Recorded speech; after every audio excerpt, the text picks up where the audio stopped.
laoka tena tiandrindrindra. Inona ny laoka tena tiandrindrindra? Laokanareo amin'ny trano. Laoka de lasopy. Ary ny hena?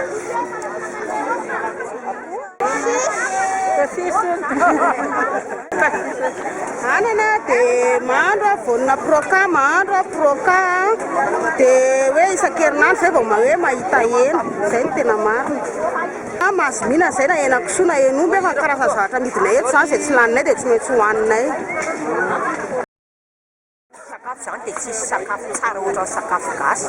Ohatra hoe zao mihinana ena zao hoe ravomanga sy voanjobory, anamamy sy hen'omby, fonofony tsongotsongo maina reny. Tena tiako indrindra raha heverina fa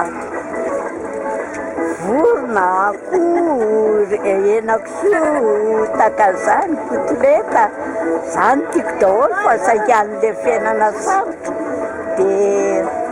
dia tsy misy zao fa zara fa mihinana vary sy anana. Azonao zay?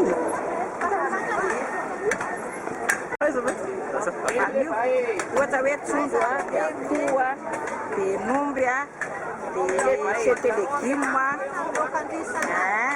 ovaina isan'andro manome anina zany le izy, manome roan'ny vatana. Satria ny antony hinanana an'izay zany dia mba hampatanjaka anao amin'ny hery, mampisy calcium, mampisy vitamine. Fa tsy maintsy miovana ny sakafo satria rehefa tsy miova ny sakafo hohaninao dia manjary mitondra fahalemena, mitondra aretina ho an'ny vatana. Tena tsy tsaramaso maina. Izay zany ny tena